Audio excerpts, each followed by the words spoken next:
आज हम नोटपैड की एडिट मेन्यू के बारे में जानेंगे। आइए जानते हैं एडिट मेन्यू के बारे में। नोटपैड के एडिट मेन्यू में जो सबसे पहली कमांड हमारे को मिलती है वो है अनडू।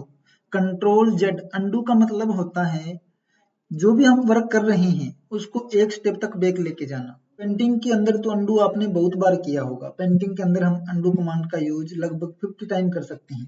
अनडू को समझने के लिए हम फिर से पेंटिंग को ओपन करते हैं। पेंटिंग एप्लीकेशन को हम ओपन करते हैं ताकि हम समझ पाए अनडू कमांड को। ओके, इसमें देखो मैंने यहाँ पर एक टूल लिया यानी कि पेंसिल टूल लिया और मैंने कुछ लिखना स्टार्ट किया। मैंने ए लिखा, मैंने बी लिखा, मैंने सी लिखा, मैंने डी लिखा, मैंने ई एफ जी में यहाँ पर लिखता जा रहा हूँ, है ना। तो ये मैं वर्क कर रहा हूँ। अब स्टेप बाय स्टेप मेरे को बैक जाना है। ये मेरे को ये जो लास्ट में जो वर्क किया था ये नहीं करना था, ये गलती से हो गया, इनको हटाना है। तो अगर मैं इरेजर से हटाता हूं तो मेरे को टाइम लगता है।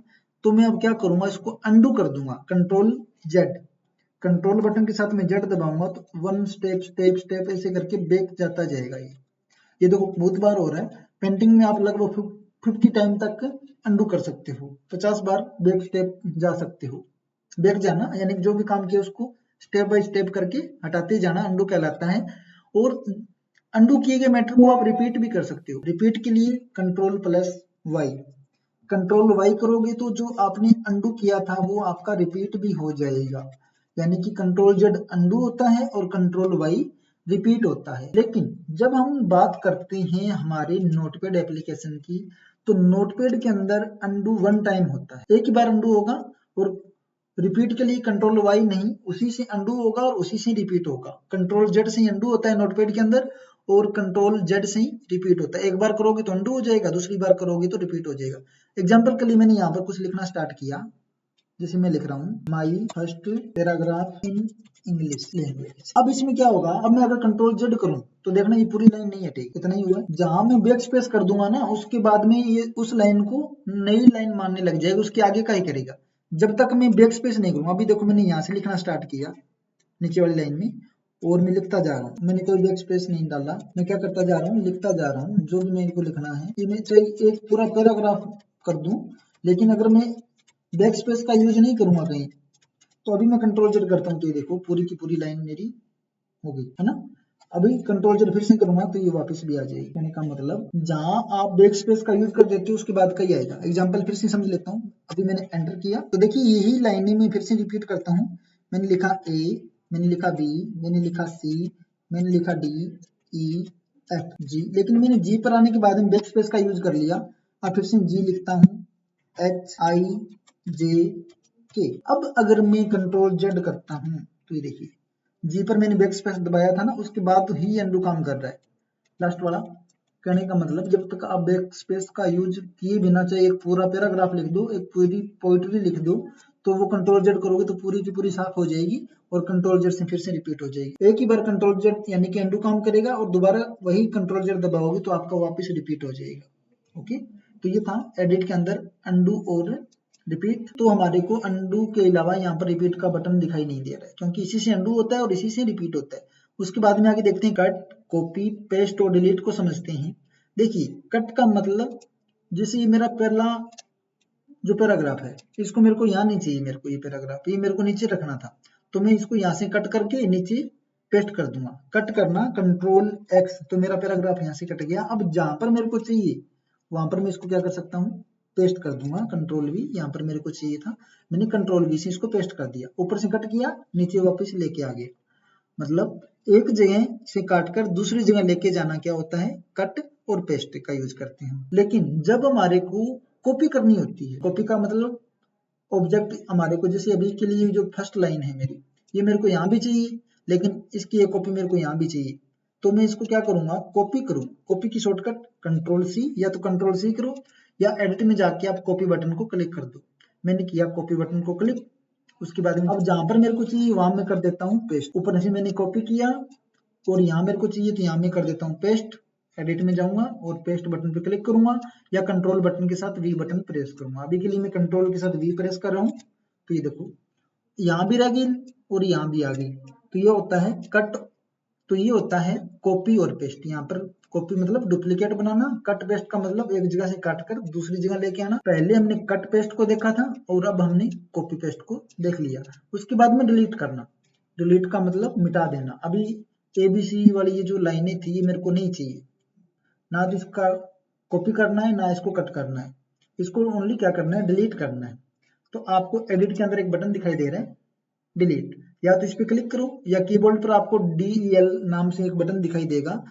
अगर आप लैपटॉप यूज कर रहे हो तो फर्स्ट रो में लास्ट बटन आपका होगा, तो इसको आप जैसे ही बटन को क्लिक करोगे तो आप या तो यहाँ से डिलीट बटन कमांड पे क्लिक कर दो या कीबोर्ड से डिलीट बटन प्रेस करोगे तो आपका जितनी लाइनें सिलेक्ट थी वो सारी मिट जाएगी। मिट जाने का मतलब डिलीट हो गई। ओके, इसके बाद में आगे आता है सर्च विद बिंग। देखो कट, कॉपी और डिलीट ऑप्शन कब काम करते हैं, जब कोई ऑब्जेक्ट आपका सिलेक्ट है। अब सिलेक्ट बिना तो कंप्यूटर को पता ही नहीं लगेगा ना भी कट करना किसको है, कॉपी करनी किसकी है। इसलिए पहले सिलेक्ट करेंगे तभी कट, कॉपी, पेस्ट या search with Bing, go to ये ऑप्शन हमारे काम करते हैं। कुछ ऐसी कमांड है जो तभी काम करती है जब हमारा डाटा सिलेक्ट होता है। आगे है search with Bing, Ctrl+E shortcut है। बिंग एक सर्च इंजन है, जिस प्रकार हमारा गूगल एक सर्च इंजन है उसी तरीके से बिंग भी एक सर्च इंजन है। अब कोई भी लाइन आप यहाँ से सिलेक्ट करते हो, जैसे हमने सिलेक्ट किया कंप्यूटर वर्ल्ड, हमने कंप्यूटर को सिलेक्ट किया और इसके बाद में हम जाते हैं सर्च विद बिंग पर। जैसे हम या तो आप Ctrl+E भी दबा सकते हो, देखो ये शॉर्टकट है, या इस कमांड पर क्लिक करते हो। जैसे हम क्लिक करेंगे तो हमारे को बिंग सर्च इंजन में कंप्यूटर वर्ल्ड से रिलेटेड जो रिजल्ट है वो हमारे को यहाँ पर दिखाएगा, सर्च बिंग इंजन आपको दिखाएगा। ये देखो अभी के लिए किस पर क्लिक किया था हमने, bing.com खुल गया। ये बिंग आपको सर्च करके रिजल्ट दिखा रहा है कंप्यूटर वर्ल्ड के। तो ये इंटरनेट से रिलेटेड कनेक्शन बनाने के लिए है। तो इंटरनेट पर कुछ वर्ड सर्च करने के लिए हम बिंग सर्च इंजन का यूज करके आपको ये रिजल्ट ला के देता है इसमें। तो समझ गए होंगे। तो एडिट में सर्च विद बिंग यानी कि कोई भी लाइन, कोई भी पैराग्राफ हो सकता है, कोई एक वर्ड हो सकता है, एक लाइन हो सकती है, उसको सिलेक्ट करने के बाद में आप Ctrl+E करते हो तो बिंग सर्च इंजन पर आपको रिजल्ट दिखाता है। आगे आता है फाइंड, फाइंड नेक्स्ट और फाइंड प्रीव्यू। फाइंड का मतलब वर्ड को ढूंढना, उसी वर्ड को आगे ढूंढना, F3 शॉर्टकट है, और शिफ्ट के साथ F3 करोगे तो उसी वर्ड को पीछे ढूंढेगा।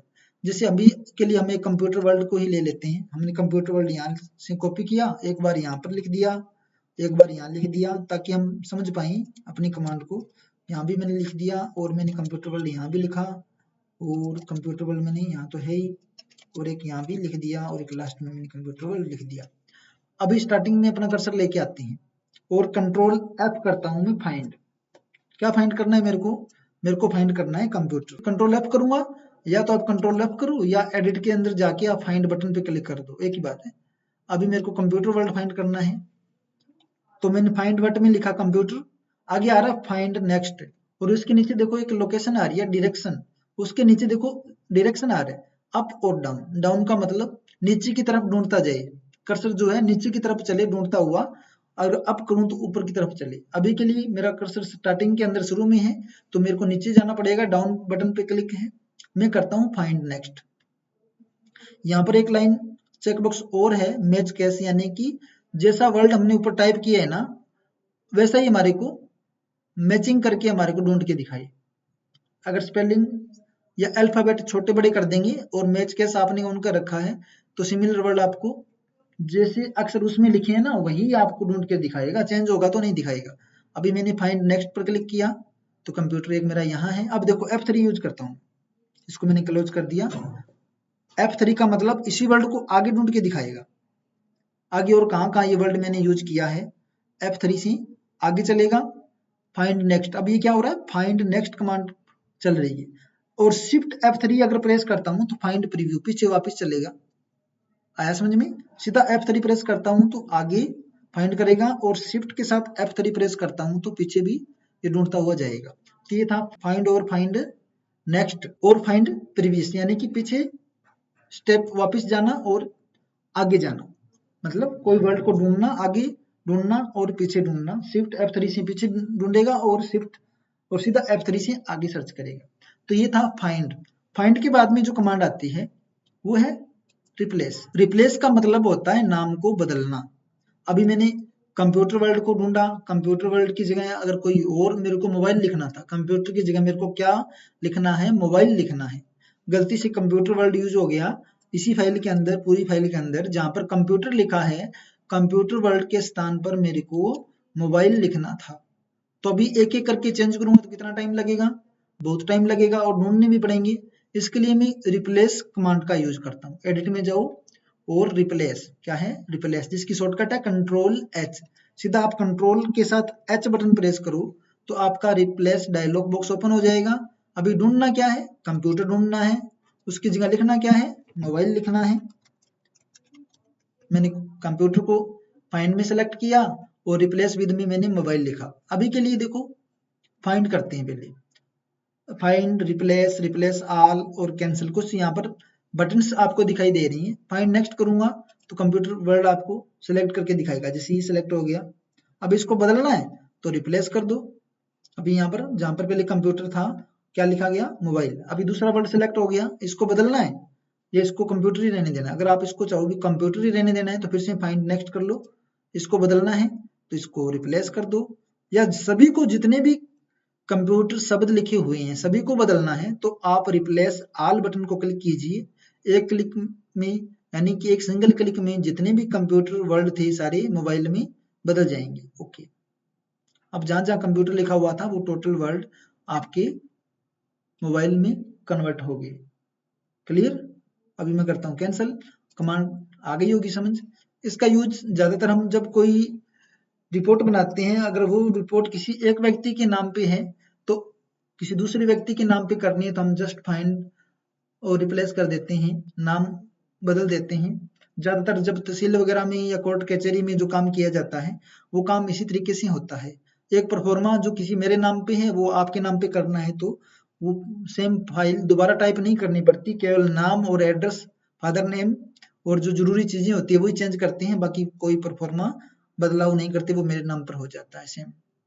रिप्लेस और फाइंड ये एक अच्छा टूल है, ताकि कई बार क्या होता है हमने कोई एक पूरी की पूरी किताब लिख दी, पूरा का पूरा पैराग्राफ लिख दिया, लेकिन कोई एक ऐसी स्पेलिंग थी जो हमने गलत कर दी, है ना, कुछ स्पेलिंग में मिस्टेक कर दिया। अब एक वो स्पेलिंग हमारे को ठीक करनी है तो हम रिप्लेस की वजह से वो कर सकते हैं। अगर एक एक ढूंढ की स्पेलिंग सही करने लग जाएंगे तो बहुत टाइम लगेगा। ये मान के चलो आपने एक पीडीएफ बुक बनाई है जिसमें 10 पेज की बुक है और आपने उसमें कंप्यूटर वर्ड लिखा हुआ है, बार बार कंप्यूटर वर्ड आ रहा है, लेकिन कंप्यूटर वर्ड की जो स्पेलिंग थी वो आपने गलत कर रखी है, तो हम फाइंड और रिप्लेस की वजह से वो सही कर सकते हैं एक क्लिक के अंदर, बहुत कम टाइम में, 1 सेकंड 2 सेकंड में वो आपकी रिप्लेस कर देगा पूरी की पूरी फाइल को। तो अच्छा टूल है, तो पता लग गया होगा रिप्लेस कहाँ और कैसे यूज करना है।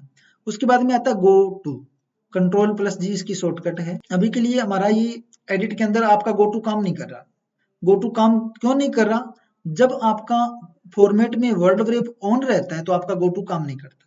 अभी गो टू काम नहीं कर रहा, लेकिन जैसी फॉर्मेट से मैंने वर्ड व्रेप को ऑफ कर दिया तो आपका गो टू अभी काम करना स्टार्ट कर देगा। ऐसा क्यों होता है ये भी हम बात करेंगे। देखो कंट्रोल जी गो टू, कौन सी लाइन में जाना है, लाइन नंबर 1 में आना है, एंटर बटन प्रेस करो, आपका कर्सर लाइन नंबर 1 में आ जाएगा। कंट्रोल जी मैंने प्रेस किया, लाइन नंबर 2 डाला, एंटर किया तो लाइन नंबर 2 में मेरा कर्सर चला गया। कंट्रोल जी किया, लाइन नंबर 7, एंटर तो मेरा कर्सर कहाँ चला गया, 7 नंबर लाइन की स्टार्टिंग में चला गया। इस प्रकार कर्सर की पोजीशन को बदलने के लिए हम इनका यूज करते हैं। लाइन पर जाने के लिए भी कौन सी लाइन में मैंने को अपने कर्सर को लेके जाना है तब हम कंट्रोल जी यानी कि गो टू कमांड का यूज करते हैं। उसके बाद में सिलेक्ट ऑल का मतलब पूरा का पूरा पेज सिलेक्ट करना, जितना भी मैटर आपने ले रखा है सभी को एक क्लिक में आप सिलेक्ट करना चाहते हो तो कंट्रोल ए कीजिए, सिलेक्ट ऑल, पूरा का पूरा मैटर आपका सिलेक्ट हो जाएगा। आगे है टाइम और डेट, शॉर्टकट F5, जहां भी आपने टाइम और डेट लिखना होता है, कंप्यूटर का टाइम और डेट आपने लिखना होता है, F5 बटन प्रेस कीजिए, आपके कंप्यूटर का जो भी टाइम रहेगा वो अपने आप यहाँ पर प्रिंट हो जाता है। क्लियर। जिस टाइम आप ये फाइल बना रहे हो जो डेट होगी वो डेट और टाइम आपका यहाँ पर प्रिंट हो जाएगा। तो क्या है शॉर्टकट F5। तो ये एडिट कमांड पूरी आपको समझ में आ गई होगी। इनकी जो शॉर्टकट जितनी भी दी गई है इनको आप याद जरूर कर लीजिएगा, क्योंकि जब तक आप कमांड को याद नहीं करोगे तो बार बार यूज कैसे करोगे। कट कॉपी पेस्ट तो ऐसी कमांड है वो बिल्कुल सिंपल, हर जगह ही काम में आती है। फाइंड, फाइंड नेक्स्ट, रिप्लेस, ये सारी चीजें आपको याद करना जरूरी है ताकि जब आपका टेस्ट वगैरह हो तो आप बड़ी आसानी से ये चीज़ें बता पाओ, और फास्ट काम करने के लिए भी हम इनका यूज करते हैं ताकि जल्दी से हम अपने काम को पूरा कर पाएं। तो ये एडिट हो गया, फाइल हो गया, आगे हम फॉर्मेट को देखेंगे।